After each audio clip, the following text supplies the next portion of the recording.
How's everybody doing? Good. Good to hear. Good to hear. So this is the final sociology presentation on crime throughout society. So here we go.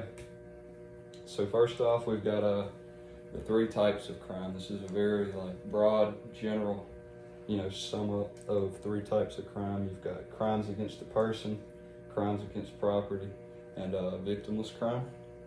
So I'm going to talk about those for a few minutes. We've got crimes against the person. So crimes against the person always have individuals as victims, whether it's just one individual or multiple individuals. And these include things such as murder, assault, and rape.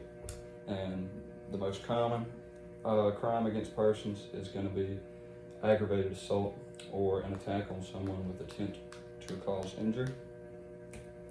That brings us to crimes against property. These are crimes committed in hopes of obtaining money, property, or some other benefit. Usually it's going to be materialistic. And crimes of this nature include robbery, bribery, and burglary. And the most common property crime is going to be larceny theft, which occurs every 5.5 seconds in the United States, which is a lot. Victimless crimes. These are a little more complicated. Technically, they don't really have a victim.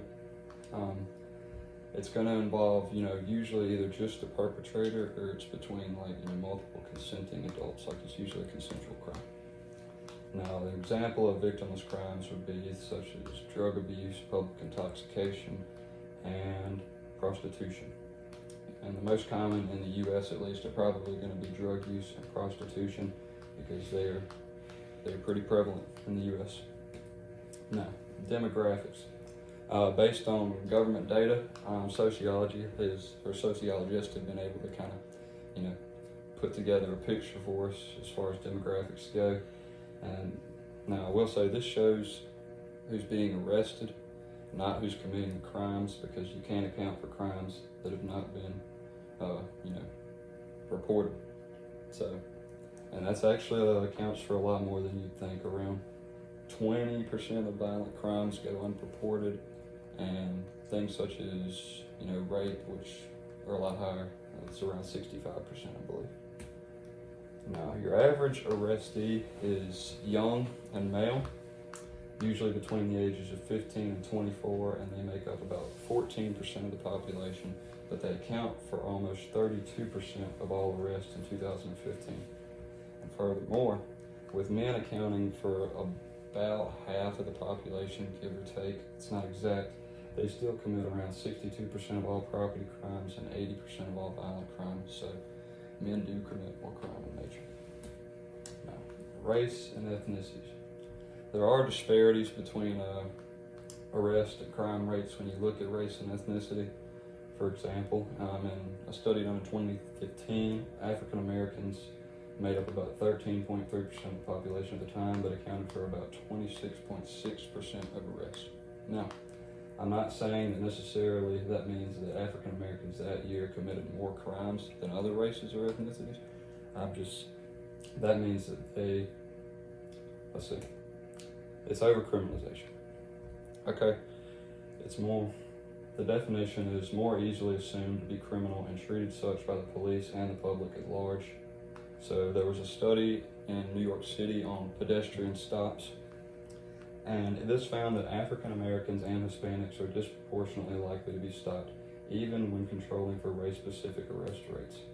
And in the U.S., white and black people use drugs at similar rates, but black people in the U.S. are more likely to be arrested for it. It's actually about 3.7 times as likely in a study done in 2007. Now, the U.S. has got a problem. We're kind of heading towards mass incarceration. We've got 4% of the world's population, but we've got just under 25% of total world prisoners. Highest incarceration rate in the world. In the last 40 years, it's gone up about 500%, so we're throwing a lot of people in jail. However, crime rates in the U.S. have steadily dropped since the 90s. So, the arrest rate is rising 500% in the last 40 years, and the crime rate has dropped since it peaked in the early 90s, I believe 91 or 92. Now, Currently, the U.S. prison system uses a method of deterrence, which is done in an attempt to reduce crime by making the prospect of getting caught sufficiently awful. So, keeping people out of prison by scaring them. However, a method of rehabilitation would be much more effective at reducing arrest rates and rearrest rates. The struggle of reintegration into society and things such as being barred from social welfare programs make it especially hard for convicted criminals and usually lead to higher rearrest rates.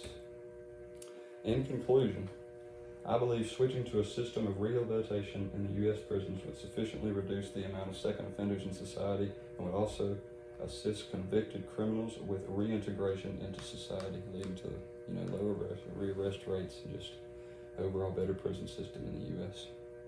Thank y'all for listening. I appreciate y'all. That's going to be it for me.